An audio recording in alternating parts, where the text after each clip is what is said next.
Chers frères et sœurs, bon dimanche.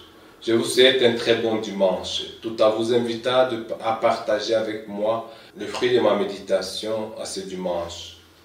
Le Seigneur soit avec vous. Évangile de Jésus-Christ selon saint Marc.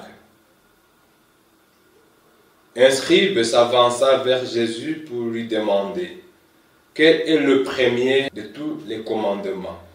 Jésus lui fit cette réponse. Voici le premier. Écoute Israël, le Seigneur notre Dieu est l'unique Seigneur.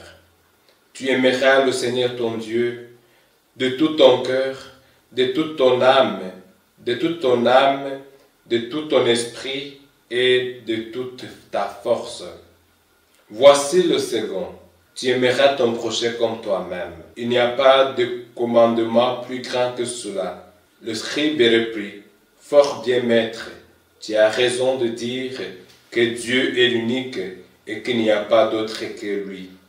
L'aimer de tout son cœur, de toute son intelligence, de toute sa force, et aimer son prochain comme soi-même, vaut mieux que toutes les offrandes et tous les sacrifices. Jésus, voyant qu'il avait fait une remarque judicieuse, lui dit, « Tu n'es pas loin du royaume des dieux. » Et personne n'osait plus l'interroger. Acclamons la parole de Dieu. Chers frères et sœurs, les lectures que l'Église de notre Mère soumet à notre méditation ce 31e dimanche reviennent sur le commandement par excellence, celui d'aimer Dieu et notre prochain. Dans la première lecture, cet amour se manifeste dans la crainte de Dieu qui, loin d'être un sentiment de peur, exprime la confiance et le respect filial envers Dieu. La deuxième lecture nous rappelle que Dieu a tant aimé le monde jusqu'à envoyer son Fils unique, en fait que l'offrande de lui-même soit un signe concret de son amour.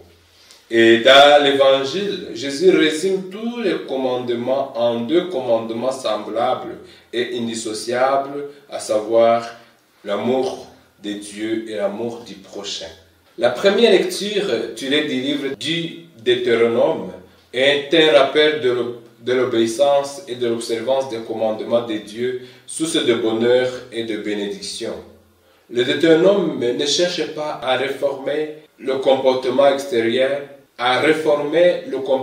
extérieur, mais les attitudes intérieures vis-à-vis de Dieu et du prochain. L'unicité de Dieu est la raison de s'attacher à lui, à l'exclusion de toute idolâtrie.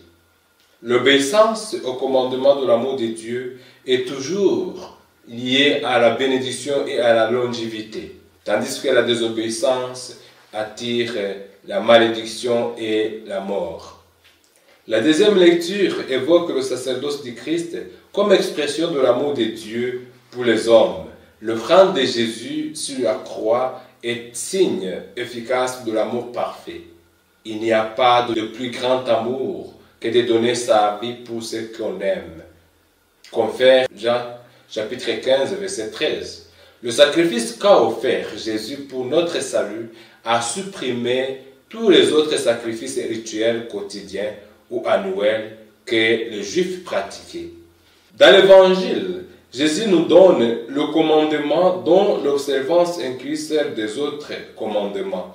Dieu veut que nous l'aimions de tout notre cœur, c'est-à-dire avec toute notre vie intérieure, intellectuelle et affective. Il nous commande de l'aimer avec toute notre âme. Cela implique le déploiement de toutes nos énergies spirituelles. Pour l'aimer d'un amour authentique, nous devons lui consacrer notre capacité de vie temporelle et spirituelle. L'amour est en même temps un commandement, une identité et un héritage pour les chrétiens.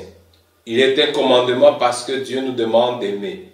Il est l'héritage chrétien, comme Jésus nous l'a dit, comme je vous ai aimé, aimez-vous les uns les autres. Et il est une identité chrétienne parce qu'il nous a dit que tous reconnaîtront que nous sommes ses disciples grâce à l'amour que nous aimons.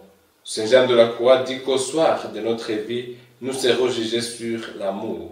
Au ciel, on ne nous demandera pas combien de messes nous avons célébrées ou auxquelles nous avons nous avons participé, mais avec quel amour nous les avons célébrés. On ne demandera pas aux parents combien d'enfants ils ont mis au monde, mais avec quel amour ils les ont éduqués. Demandons à Dieu la grâce d'être fidèles au commandement d'amour et que son amour règne dans nos cœurs et dans nos familles, qu'il nous donne d'observer ce juste commandement afin que la sagesse pénètre nos cœurs. Amen. Bien-aimés du Christ, merci pour votre aimable attention. Je souhaite à tous bon dimanche. Le Seigneur soit avec vous. Que Dieu Tout-Puissant, bon amour et miséricordieux vous bénisse et vous protège, le Père, le Fils et le Saint-Esprit. Amen.